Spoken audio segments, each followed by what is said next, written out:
charla que quisiera que yo les enviara, con mucho gusto se los haré llegar.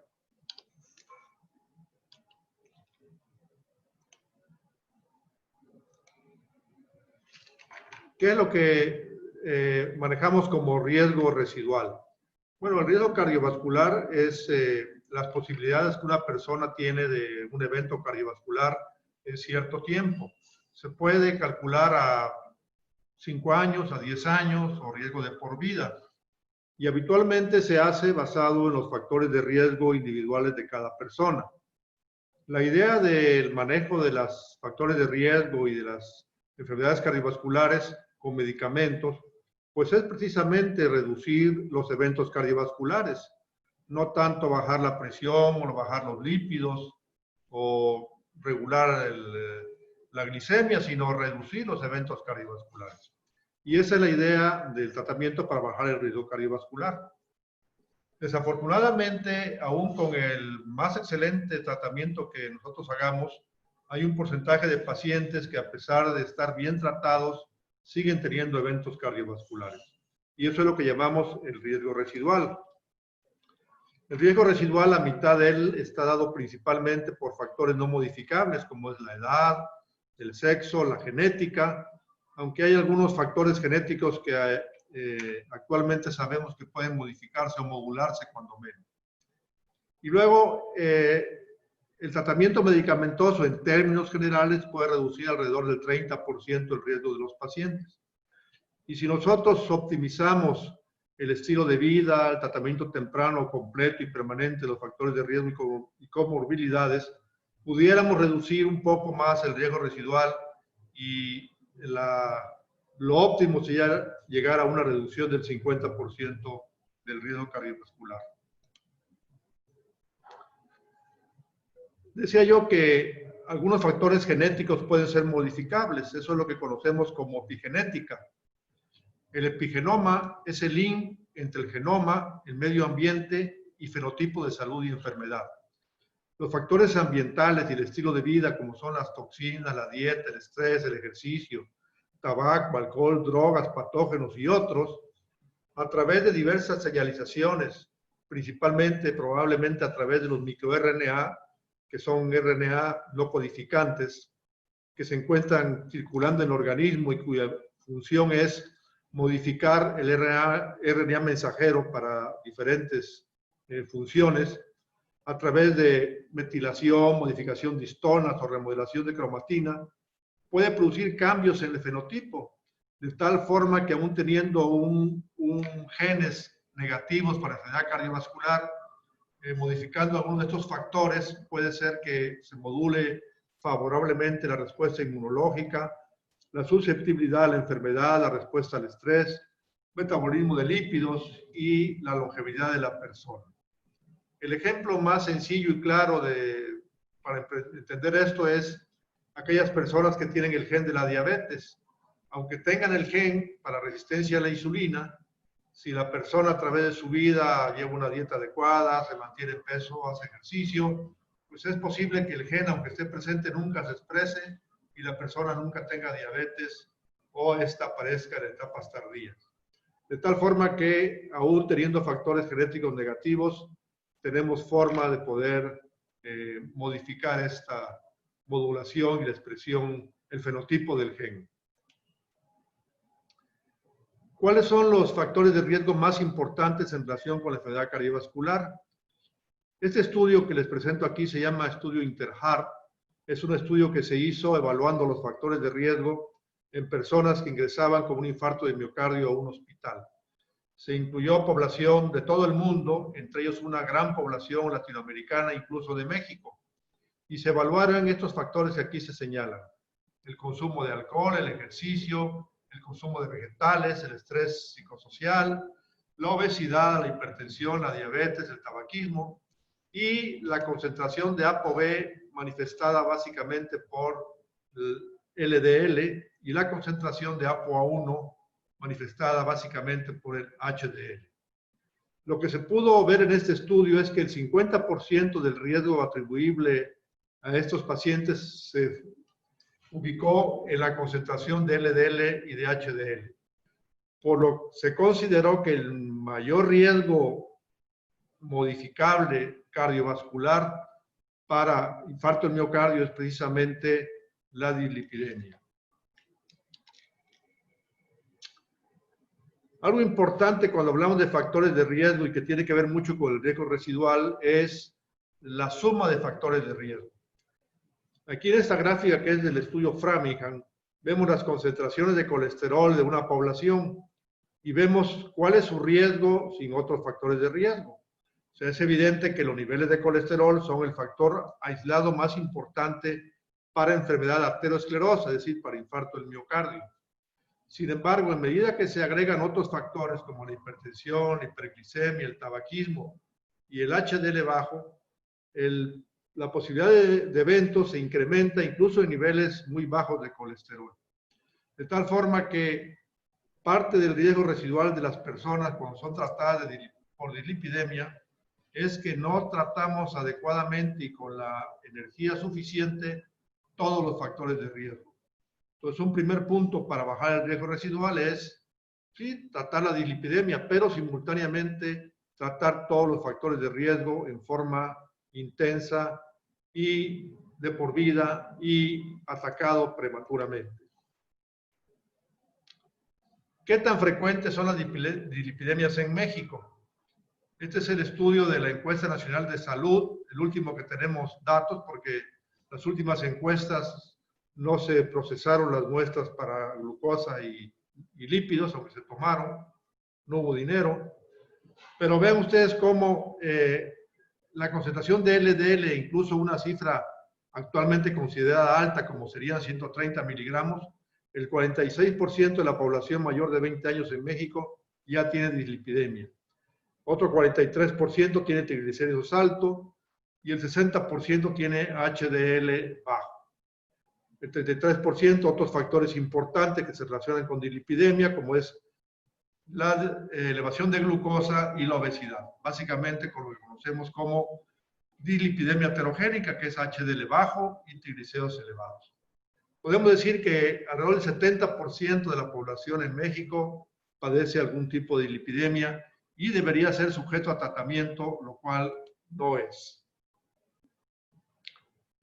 Para entender por qué no siempre el tratamiento en las dislipidemias o incluso en los factores de riesgo puede bajar el riesgo cardiovascular en forma óptima y se siguen presentando eventos, es necesario conocer algo de cómo se forma la placa aterosclerosa y cuál es la importancia que tienen las lipoproteínas con ApoB.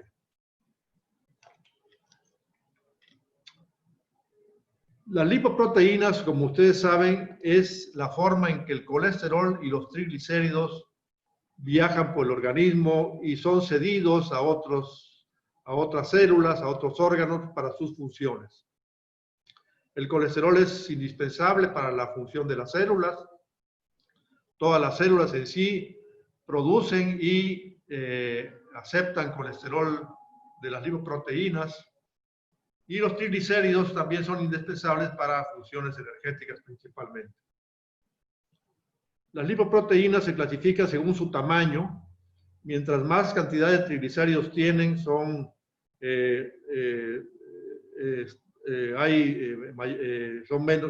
menos densas, es decir, flotan más, tienen más triglicéridos y también son más grandes. Esos son los remanentes de kilomicrón y los kilomicrones.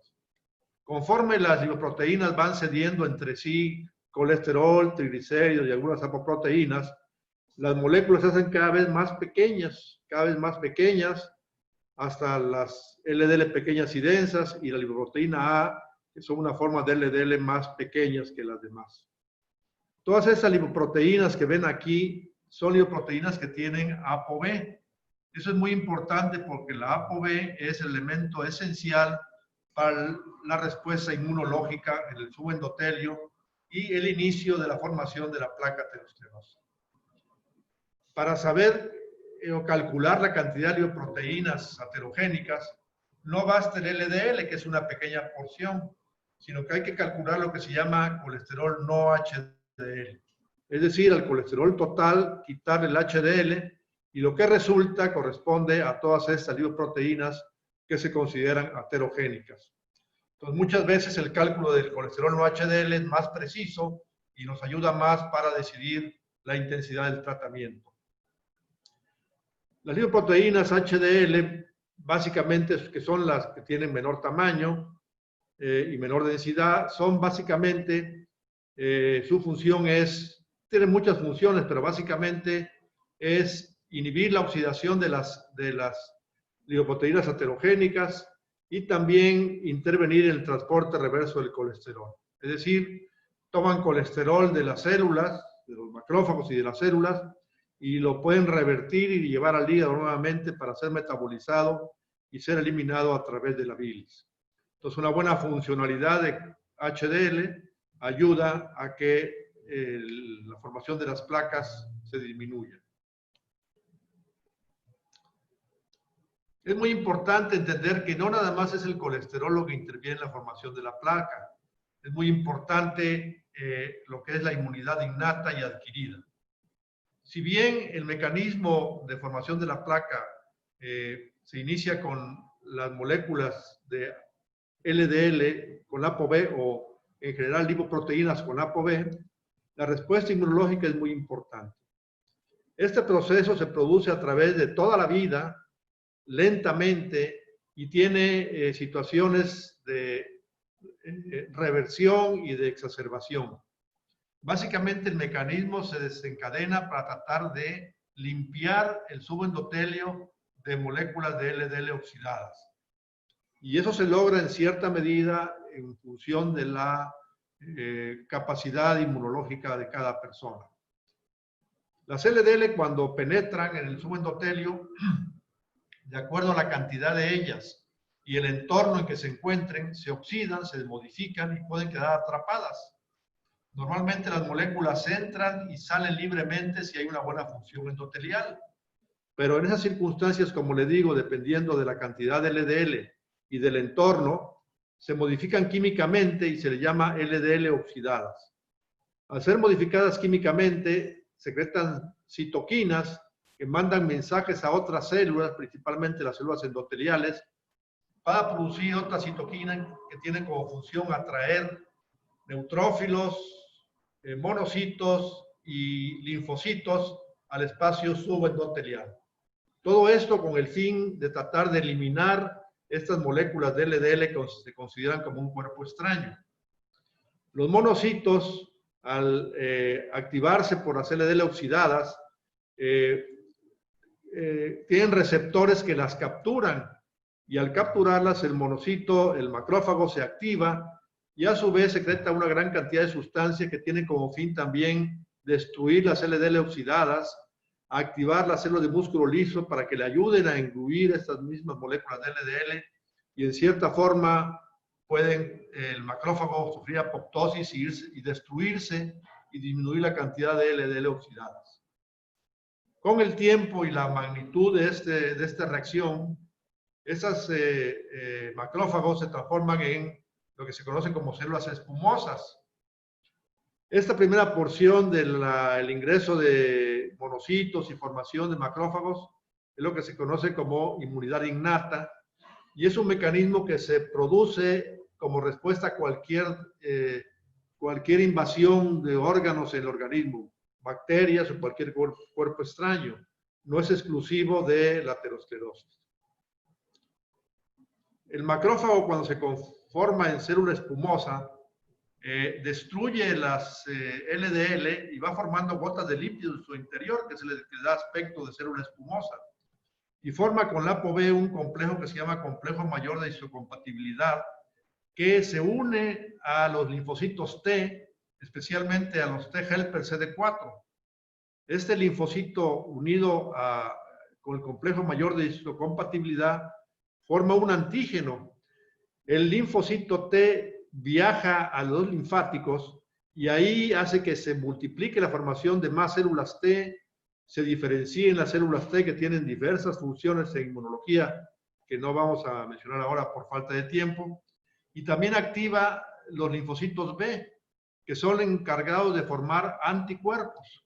Estos linfocitos B regresan al espacio subendotelial y produce anticuerpos que van encaminados a inhibir la oxidación de LDL, inhibir su captura e incluso destruir moléculas de LDL. En medida que este mecanismo se encuentra estable a través de la vida, pues es posible que la placa no crezca o se mantenga en ciertas cifras. Entonces hay muchos elementos, principalmente activación del sistema inmune, disfunción endotelial, en la cual intervienen muchos los factores de riesgo, que pueden hacer que a pesar de haber un nivel de LDL más o menos óptimo, el sistema inmune hace que la placa aterosclerosa pueda crecer. Y eso también puede explicar en parte lo que conocemos como riesgo residual en dislipidemias. ¿Por qué a pesar de un tratamiento intenso para bajar el LDL, muchos pacientes siguen teniendo eventos cardiovasculares, que es lo que es básicamente el riesgo residual? Bueno, en esta gráfica podemos tener una explicación más precisa de esto. Aquí ven ustedes estudios que se han realizado en los cuales se ve en la parte inferior la cantidad de disminución de LDL con diferentes tratamientos. Lo máximo más o menos que se logra es alrededor de un 80% de disminución de LDL o un equivalente a 75 miligramos en términos generales de disminución de LDL. Los estudios con drogas, si durante 5 años se disminuye LDL en esta proporción, cualquier disminución produce un beneficio, pero el máximo beneficio, que sería alrededor de 75 miligramos, un poco más, en 5 años logran un 30% de disminución del riesgo residual, ¿sí? O sea, del riesgo para enfermedad coronaria.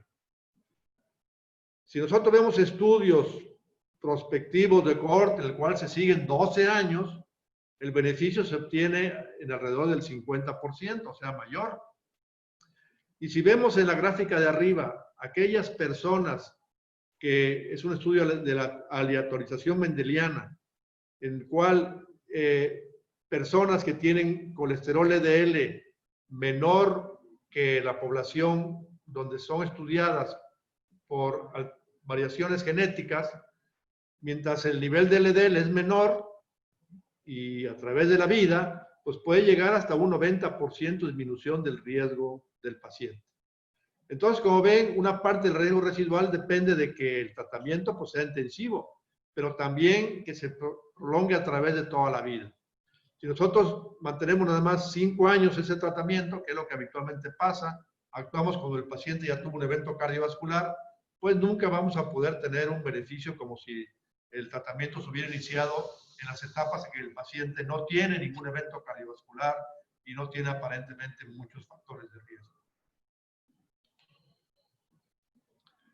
Se ha manejado lo que se conoce como exposición de LDL de por vida, que son los miligramos de colesterol por año, ¿sí? Entonces, vean ustedes este ejemplo, una persona que tiene un colesterol que se considera como normal, aunque ahora ya la cifra es un poco menor, pero una persona en prevención primaria que nunca ha tenido un evento cardiovascular, bueno, 125 miligramos de colesterol LDL, pues no se acostumbra en general dar tratamiento.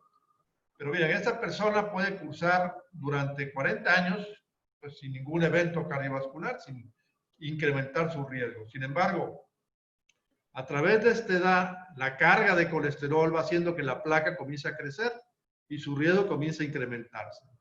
De tal forma que a los 70 años, esta persona ya tiene un alto riesgo para un evento cardiovasculares.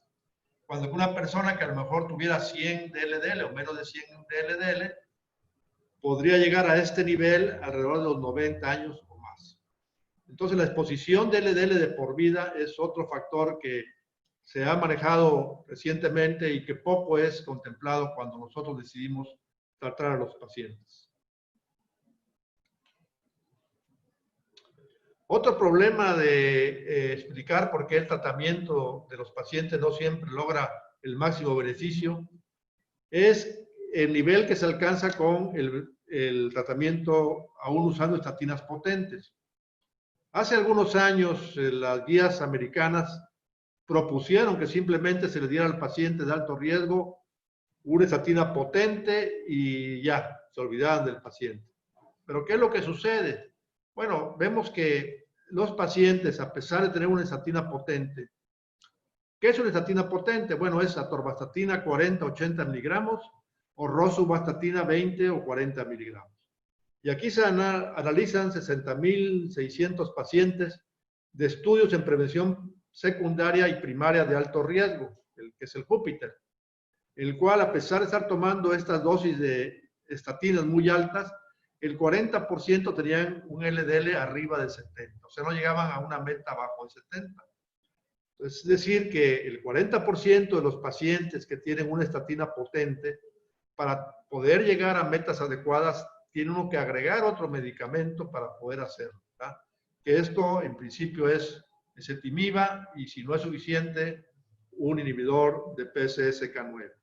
Entonces no basta usar una estatina potente, hay que monitorizar a los pacientes para ir a llegar a la meta que nosotros deseamos. ¿Y por qué es importante? Miren, este es el seguimiento de estos estudios y vean cómo aquellos pacientes que tuvieron menos del 50% de reducción comparados con los que tuvieron más de 50, pues hay una diferencia de 20% en los eventos cardiovasculares. Entonces, el riesgo residual en los pacientes óptimos era de 40% y de 60% en aquellos que no usaban, que no llegaban a la cifra óptima de LDL. Entonces, sí tiene mucha importancia llegar a la meta y mantenerla de por vida para poder reducir el riesgo residual. Otra parte del problema que vemos de no iniciar tratamiento de forma temprana es que a veces la gente joven minimizamos el riesgo de los pacientes y no iniciamos tratamiento hasta que tienen nivel de colesterol muy elevado. Este es un estudio muy interesante en el cual se analizaron 4.188 personas que no tenían enfermedad cardiovascular, es decir, prevención primaria, que tenían LDL abajo de 160, que es la cifra que para prevención primaria hasta hace algunos años se consideraba el límite para iniciar tratamiento con estatinas, no hipertensos, no diabéticos, no fumaban, o sea, eran pacientes aparentemente sanos y tenían un promedio de colesterol, que aquí ya no veo porque me tapan las imágenes, pero bueno, ahí no ven ustedes, pero un promedio de colesterol arriba de 100, y la edad era de 45 años. Y se estudiaron con ultrasonido para arterias periféricas y score de calcio coronario. Vean lo importante, a pesar de ser gente joven, sin factores de riesgo, sin enfermedad cardiovascular, aquellas personas que tenían ya entre 80 y 100 miligramos de LDL, ya un 40% de ellos tenían lesiones aterosclerosas en diversas áreas, algunos en dos y algunos en más de dos sitios, ¿verdad? Incluso personas en 70 y 80, un 20% tenían lesiones. Mientras más bajo eran los niveles de LDL de esta población que no tenían tratamiento medicamentoso, nada más era la medición del LDL, pues había menos posibilidad de tener placas aterosclerosas. Y también podemos ver cómo algunas personas que tienen LDL muy elevado, pues no todos tienen también placas importantes, ¿verdad? Quiere decir que aquí, a pesar de haber un nivel LDL elevado, hay otros factores que pueden ser los factores inmunológicos, función endotelial, el nivel de HDL, que de alguna forma lo protegen de la placa aterosclerosa. Entonces, ¿qué es lo importante? Bueno, personas relativamente jóvenes que tengan LDL alrededor de 100, un poco arriba de 100, y que tengan algún factor genético o alguna cosa que nos haga sospechar que pudiera tener, ser de riesgo, algún factor hereditario, pues hay que hacer ultrasonidos, que es sencillo, no son invasivos, de carótida principalmente, que nos pueden dar una información agregada y identificar pacientes que pudieran ser candidatos a un tratamiento más oportuno. Este grupo de pacientes hizo un seguimiento de 3 años y se vio que aproximadamente el 40% de ellos tuvieron progresión y el 60% no tuvieron progresión. Y cuando se vio qué factores habían incidido en la progresión de la enfermedad, claro, fue a corto plazo, 3 años, se vio que no fue factores genéticos, no fue la obesidad, no fue la diabetes, la hipertensión quedó en el límite, no fue el tabaco, pero sí fue la dislipidemia, la edad y el género masculino. De tal forma que nuevamente vemos a ver aquí cómo la dislipidemia es el factor más importante para disminuir la aterosclerosis en el ser humano, sin que digamos que no puede tener importancia otros factores de riesgo como la obesidad, la diabetes, la hipertensión y el tabaco, pero la dislipidemia sigue siendo el más importante. Entonces, ¿cómo minimizar el riesgo residual en tratamiento con drogas para reducir el colesterol? Bueno, ya dijimos, tratar todos los factores de riesgo cardiovascular en forma completa, cumplir las metas en la disminución de LDL de acuerdo al riesgo individual del paciente, mantener el tratamiento de por vida, iniciar el tratamiento en forma temprana. En pacientes jóvenes hay un problema porque las tablas que hay para estratificar el riesgo subestiman el riesgo en la gente joven, por lo que el tratamiento se inicia solo con cifras muy altas de colesterol. Entonces, en esta población hay tablas para calcular el riesgo de por vida. Entonces, hay que calcular el riesgo de por vida para decidir si son candidatos a un tratamiento hipolipemiante. También otro punto importante es que recordar que algunos pacientes tienen niveles de LDL normales, pero con LDLs pequeñas y densas, aterogénicas, lo que conocemos como dislipidemia aterogénica, y no reciben el tratamiento óptimo porque teóricamente el LDL está en cifras normales. Entonces, estos pacientes debe calcularse el colesterol no HDL. De hecho, de rutina debemos calcularlo siempre. O medir ApoB, que es más complicado, pero el colesterol no HDL nos da una idea más clara de si ameritan o no tratamiento.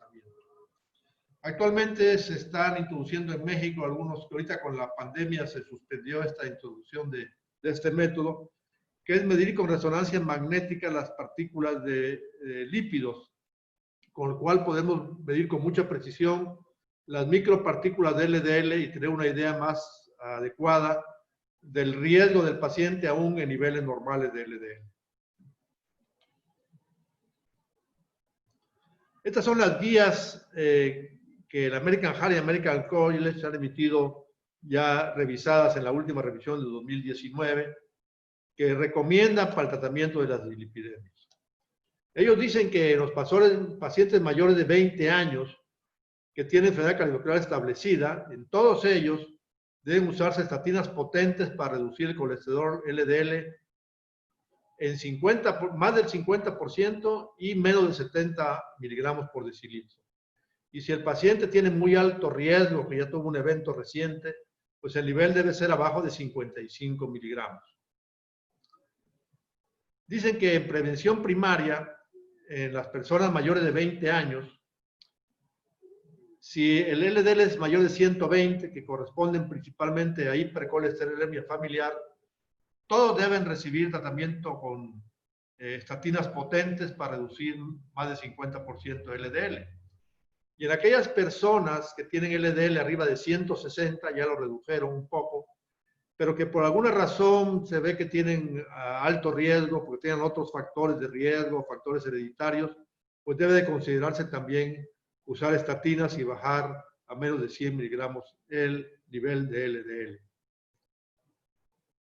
Y en prevención primaria, ya entre mayor de 40 y 75 años, todos los pacientes diabéticos deben tener un LDL abajo de 100 y para ello hay que usar estatinas de potencia moderada o intensa si es necesario. Pero si el riesgo es mayor en el paciente diabético, tiene factores ya de riesgo agregados, pues entonces el nivel que debe buscarse es menos de 70 miligramos. Y en las personas que no son diabéticas, aquí se maneja por riesgo. Si tienen un riesgo mayor de 7.5% de evento cardiovascular en 10 años, pues hay que usar estatinas y bajar LDL abajo de 100. Es la recomendación que hacen. ¿Cuál es la falla de esto? Bueno, la falla a veces es el cálculo de riesgo, que como decíamos, subestima el riesgo en los jóvenes y lo sobreestima en los viejos. Entonces, hay que usar un poco el criterio personal para decidir el tratamiento. ¿Qué medicamentos hay que usar? Pues estatinas, obviamente. Como ya dijimos, las potentes son solamente dos, la rosuvastatina y la atorvastatina. Rosuvastatina 20 y 40 miligramos y atorvastatina 40 y 80. Y estatinas de potencia media, pues son otras más, y la Rosu 10 y atorva 10 y 20. Si no es suficiente llegar a la meta, el siguiente paso es agregar ezetimiba, un medicamento que es económico y que agrega un 15% más de disminución de LDL. Y si esto no es suficiente, pues hay que agregar el inhibidor de PCSK9, que puede incrementar todavía más la reducción de LDL. En pacientes con hipercolesterolemia familiar, pues es donde que no responden adecuadamente a estatinas, pues está autorizado usar aféresis de LDL para pacientes seleccionados. Eso es lo que dice la guía del American College y del American Heart. Esta es la tabla de riesgo de SCORE, para que vean ustedes lo que yo les mencionaba de que subestima el riesgo en los jóvenes y lo sobreestima en los viejos. Vean, por ejemplo, una persona de 40 años que tenga colesterol de 250 o 300, que es muy alto, y que tenga 140 de presión, hasta 160 o 180. Bueno, pues el riesgo es menor de 3%, o sea, es un riesgo bajo. Estos pacientes, pues en teoría, no ameritarían tratamiento por el puro riesgo. Claro que sí la aumentarían por el nivel de colesterol, pero no por el riesgo. Pero si estamos hablando de un LDL de 200, pues para que estas personas ameriten tratamiento tienen que llegar a los 60 años y tener ya algunas otras cosas, sean fumadores o tengan hipertensión, para poder calificar para tratamiento medicamentoso. Y por otro lado, los pacientes ancianos, aún siendo no fumadores, con un colesterol de 150, pues ya por el hecho de tener 70 años de edad ya califican como alto riesgo. ¿Eso qué es lo que sucede? Bueno, lo que pasa es que entonces pacientes de más de 70 años en prevención primaria, pues el beneficio de estatinas en prevención primaria, pues sí se da, pero solamente en niveles altos de colesterol. Y en pacientes jóvenes al revés, en elevaciones de colesterol moderadas, puede haber beneficios y desde un principio se comienza el tratamiento. Pues esto es lo que se discute en los foros y en las diferentes guías y que no se ha podido ubicar adecuadamente las guías con las que contamos. Y es un ejemplo para que vean ustedes por qué que tiene mucho fundamento. Estos son 6.639 pacientes que ingresaron con infarto agudo del miocardio a un hospital. 2.733 se consideran jóvenes, entre 18 y 55 años. De estos, el 39% de ellos, según las guías, calificaba para usar estatinas. Y en la realidad, menos del 20% las estaban usando. Mientras aumenta la edad, pues sí, hay más pacientes que califican para uso de estatinas. Pero incluso en pacientes de 60 años, pues el 60% nada más califican según las guías. O sea, estos pacientes que podían haberse beneficiado con estatinas, solamente hasta que les dio el infarto comenzaron a tomar los medicamentos. Entonces, por eso es que es muy importante usar otros métodos, además de solamente medir el LDL, para investigar qué pacientes se pueden beneficiar con el tratamiento. Y como les comentaba yo anteriormente, el ultrasonido de carótida puede ser muy útil y investigar antecedentes familiares y obviamente otros factores de riesgo agregados. Las últimas guías de la Sociedad Europea de Cardiología ya actualizaron muchos de los resultados que ha habido en los últimos estudios y han modificado un poquito sus metas. Entonces, ¿qué dicen ellos? Bueno, pacientes de bajo riesgo, de cualquier edad, bueno, generalmente son mayores de 20 años. Para menores de 20 años hay otros parámetros en cuanto a uso de hipolipemiantes. Pero digamos, en mayor de 20 años, la cifra ideal de LDL debe ser abajo de 116 miligramos por decilitro. Y la opinión de los expertos es 2BA. O sea, 2B quiere decir que los expertos, hay algunos que todavía no están muy de acuerdo y hay otros que sí. Pero hay estudios, cuando menos epidemiológicos, que sí nos hacen ver que este nivel sería óptimo para todas las personas y quizá más bajo, pero en este momento podría ser el óptimo. ¿Por qué 116 y no 110? Bueno, porque eso es porque usan milimoles y al pasarlo a miligramos, que es lo que usamos nosotros, pues da 116.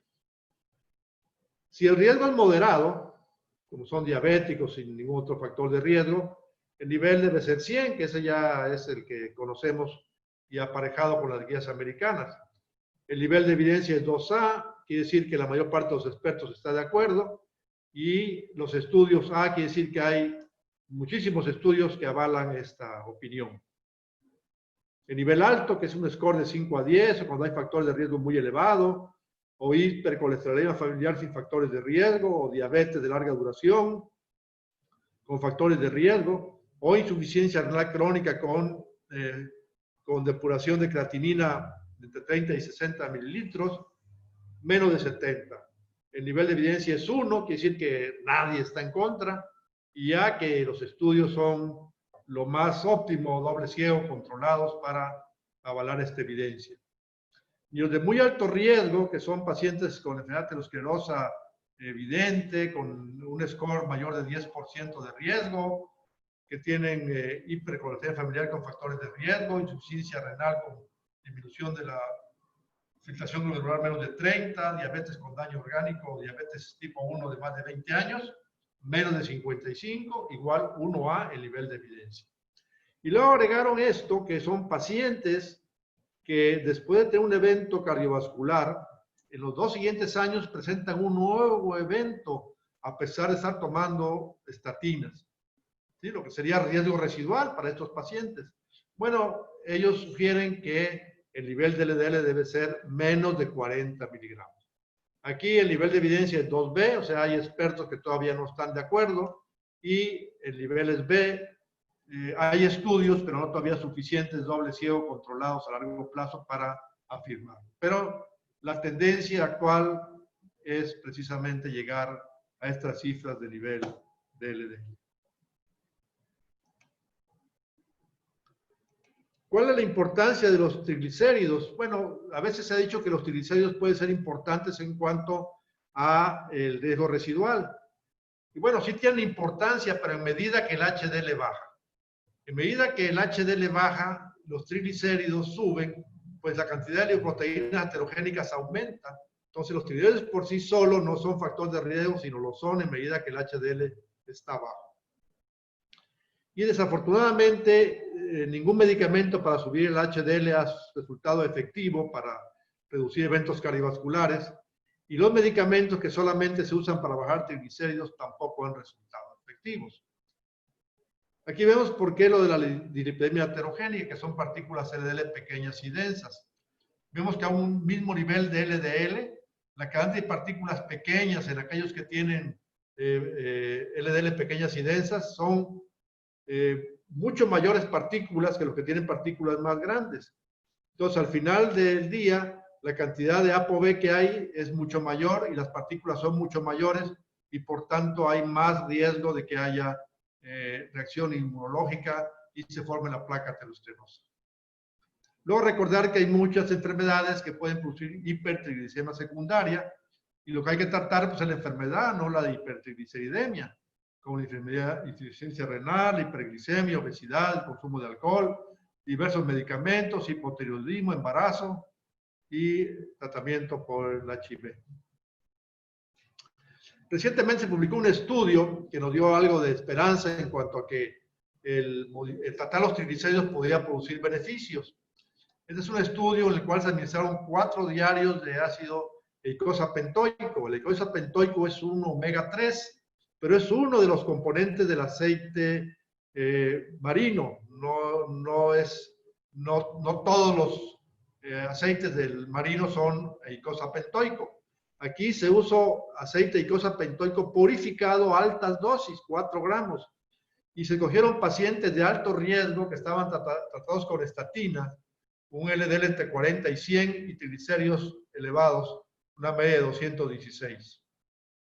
Y al final de 5 años se observó un beneficio importante en la reducción de eventos cardiovasculares.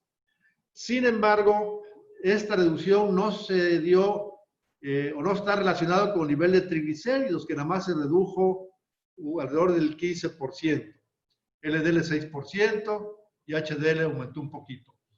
Sin embargo, sí hubo una reducción importante del PCR, incluso hubo más más sangrados en el grupo que recibió el tratamiento.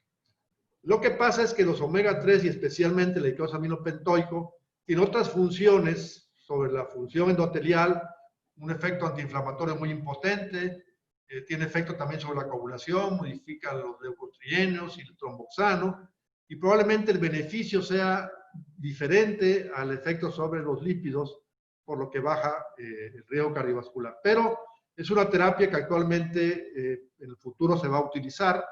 Todavía en México no contamos con ella.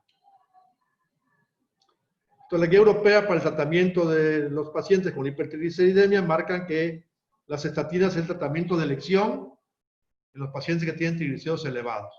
Una vez que se llega a la meta de LDL, si todavía siguen elevados, pues una opción es agregar el ácido etílico isopentoico, que es el que ha mostrado evidencia, o puede usarse un fibrato, que hay menos evidencia, pero puede ser utilizado, pero siempre y cuando ya estemos en la meta de LDL.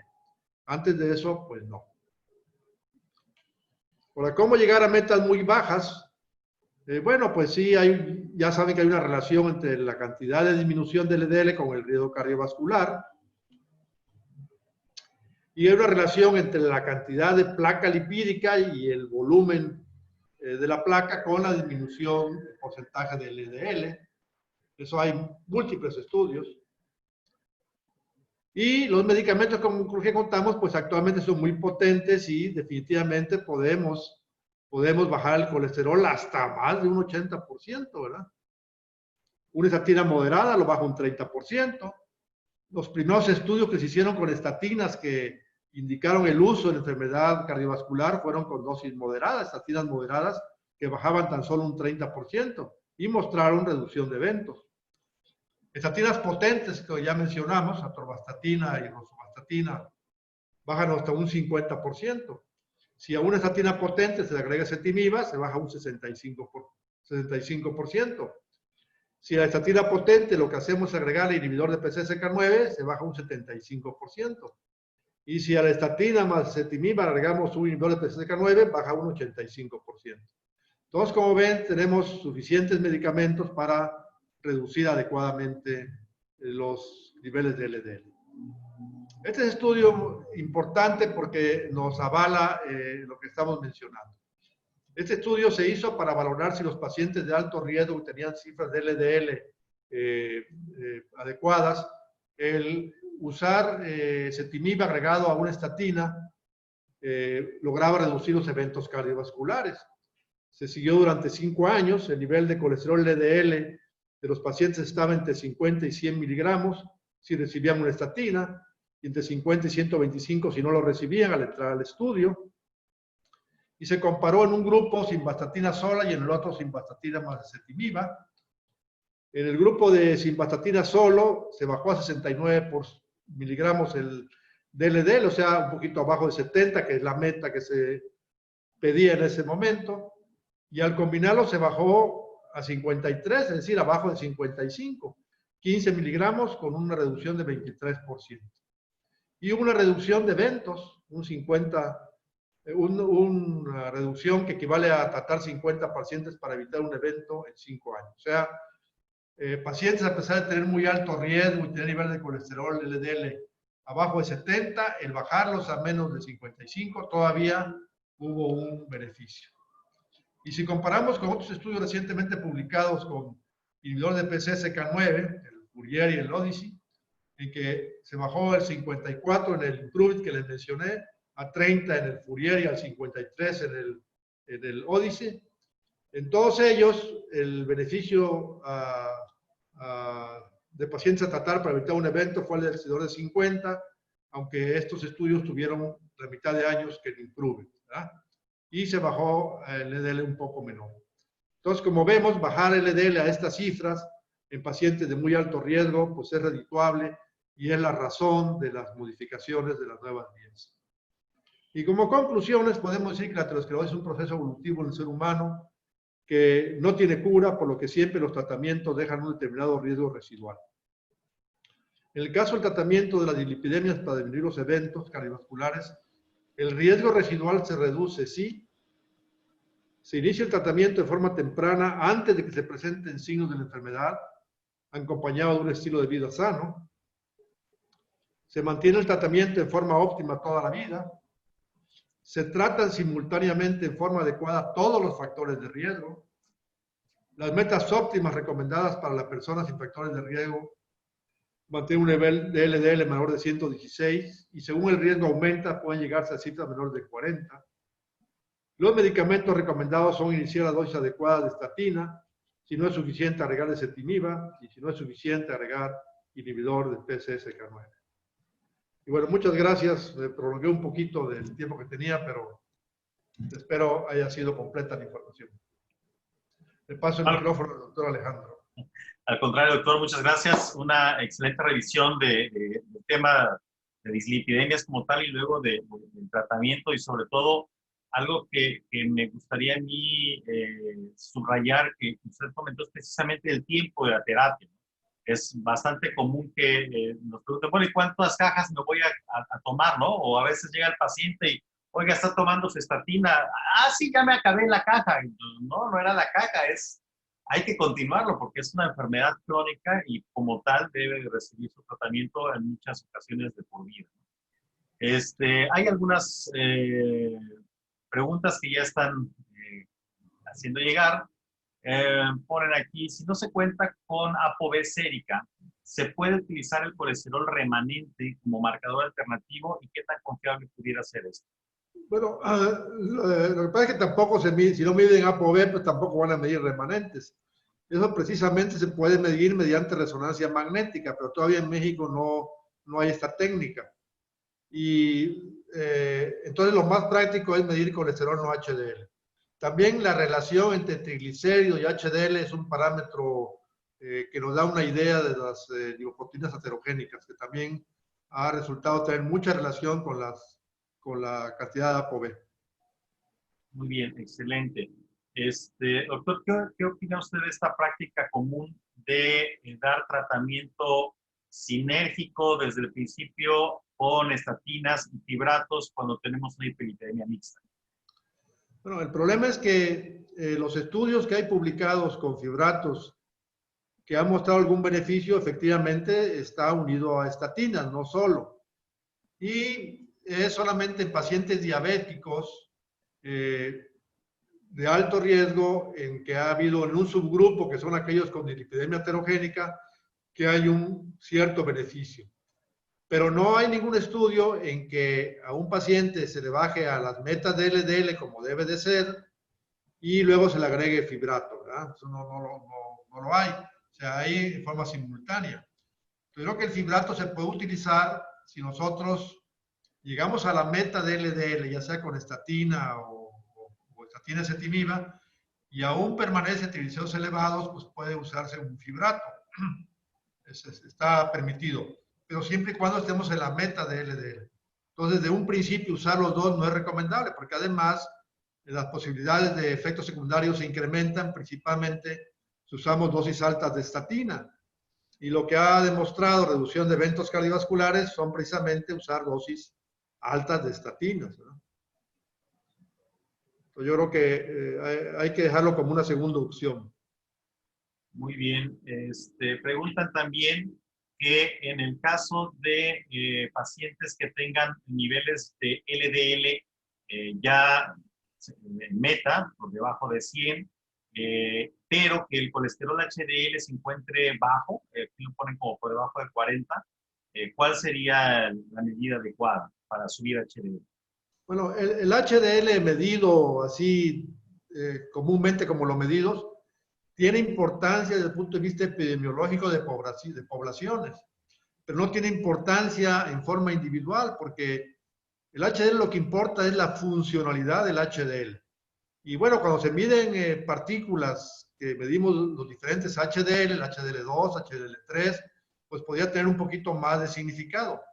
Pero simplemente medir HDL no. Por ejemplo, conocemos lo que es el HDL Milano, que es una mutación de HDL. Son poblaciones precisamente de una ciudad cerca de Milano que tienen HDL muy bajo y no tienen enfermedad cardiovascular, son muy longevos, porque su HDL funcionalmente es muy adecuado. De hecho, ese HDL milano que ellos tienen se ha utilizado para fabricarlo sintéticamente y se inyectado en personas se demuestra que reduce la placa aterosclerosa. Entonces el HDL en forma individual no es tan importante. Y de hecho, por ejemplo, la atorvastatina, que es una estatina que baja HDL más que otras, pues es la que tiene más estudios de evidencia de reducción de eventos cardiovasculares. Entonces no debe preocuparnos que el HDL baje en tratamiento con estatinas. Lo que debe preocuparnos es que baje el LDL.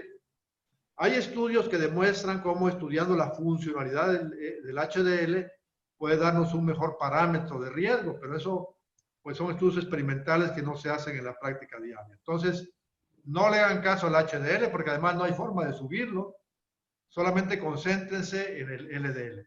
Si acaso, pues insistan en el estilo de vida, ¿verdad? Que hagan ejercicio, una dieta adecuada, que eso puede mejorar un poco la funcionalidad del HDL, aunque no lo suba mucho. Muy bien.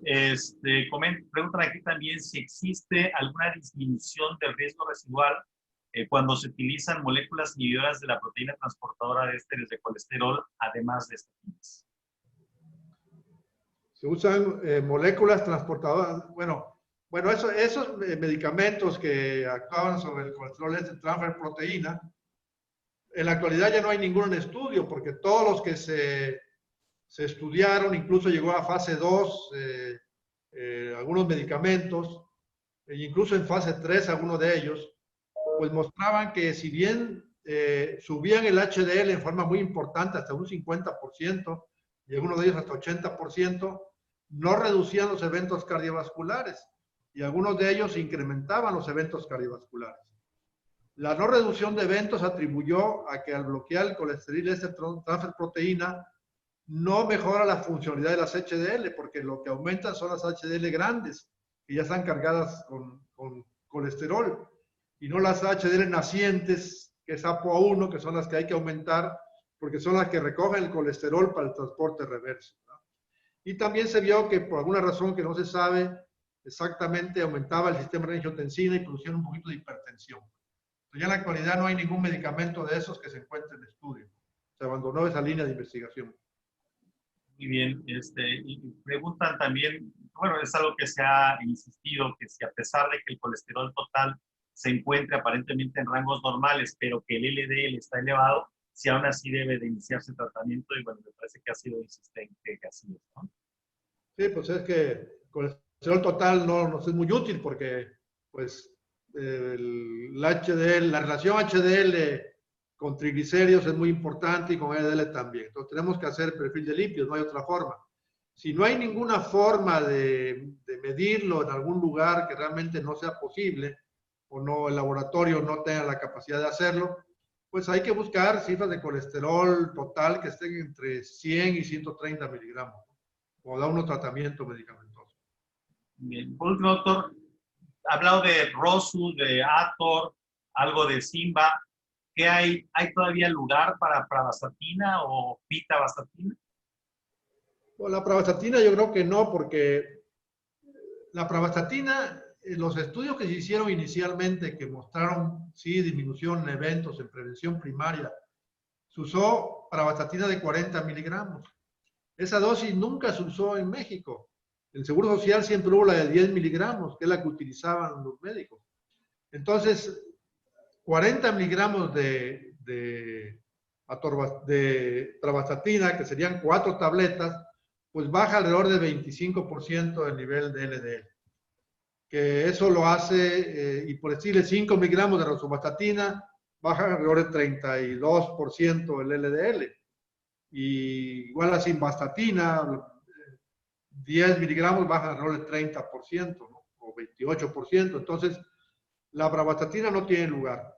La pitavastatina y la simvastatina pues tienen lugar como una estatina de efectividad intermedia. Entonces, puede utilizar en prevención primaria, o en pacientes que no tienen muy alto riesgo, en que se está buscando una disminución del LDL de alrededor de 30 a 50%, pues se puede utilizar esas estatinas menos potentes, ¿no? Sí, de hecho, también, se puede usar una estatina poco potente, aunado de ezetimibe, con lo cual se incrementa un 15% el nivel de descenso de LDL, ¿no? Sí, de hecho, la pregunta llevaba un poquito de chanfle, porque precisamente pravastatina es lo que tenemos abundantemente en el sector salud, ¿no? Y realmente no ofrece una gran protección. Por último, doctor, la última pregunta nos hacen, es el paciente con lesión hepática y tratamiento de estatinas a largo plazo. Si hay que hacer algún ajuste o alguna consideración en especial. Bueno, las estatinas pueden elevar las enzimas hepáticas, la CPK, como un efecto metabólico de su acción al inhibir la cadena metabólica de la producción de colesterol. Sin embargo, no se ha reportado específicamente que produzcan en sí daño hepático. De todas maneras, cuando sube más de 3 veces el nivel de enzimas o de CPK, pues se aconseja bajar la dosis o si no bajan las enzimas, suspender el medicamento. Esto ocurre muy rara vez. Sí puede ocurrir en pacientes que tengan insuficiencia renal principalmente y pudiera ocurrir en pacientes con insuficiencia hepática de cierta gravedad. Ahora, los pacientes con insuficiencia hepática, pues como todo, la aterosclerosis es un tratamiento a largo plazo de por vida. Y si el paciente tiene una enfermedad grave que le acorte la vida de otro tipo, pues como no tiene mucha razón estarle dando medicamentos potentes para bajar el colesterol, ¿no? Y si la insuficiencia hepática es leve, se puede utilizar. Hay estudios con ello. Y si es severa, pues no es aconsejable, ¿no? Y básicamente porque su sobrevida pues, no va a ser más de 10 años, ¿no? Ah. Muy bien, pues excelente plática, doctor. Le agradecemos mucho que nos haya acompañado el Colegio de Medicina Interna del Estado de Veracruz. Le agradece su ponencia y a todos los asistentes les agradecemos también su estancia en esta hora con nosotros. Les recordamos que tenemos para la noche nuestra siguiente plática a las 9 de la noche, la cual se denominará a 10 años de la llegada de los anticoagulantes orales directos, ¿qué hemos aprendido en fibrilación auricular? Nos esperamos, doctor, también, si le interesa la plática, lo esperamos por acá. Claro ¿sí? Que sí, muchas gracias. Que tengan ustedes una excelente tarde. Hasta luego. Muchas gracias, saludos a todos, buenas tardes.